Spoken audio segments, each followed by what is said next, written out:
Hi అండి అందరికీ. మేము అరుణాచలం వెళ్ళామండి.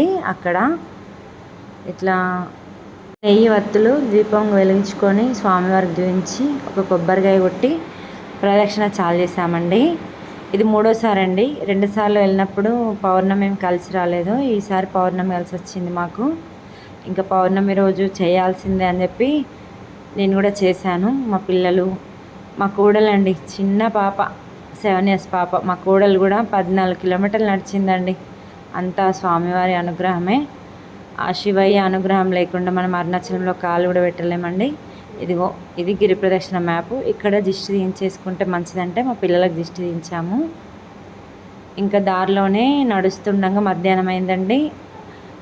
ఒక పుణ్యాత్ములు ప్రసాదం పెట్టారు, పులిహోర. అక్కడ తినేసాము. మళ్ళీ నడవడం స్టార్ట్ చేసాము. ఇంకా అక్కడ నుంచి మోక్ష మార్గం దాకా వెళ్ళిపోయాము అందరం. అక్కడ మోక్ష మార్గం నుంచి దూరి బయటకు వచ్చేసాము.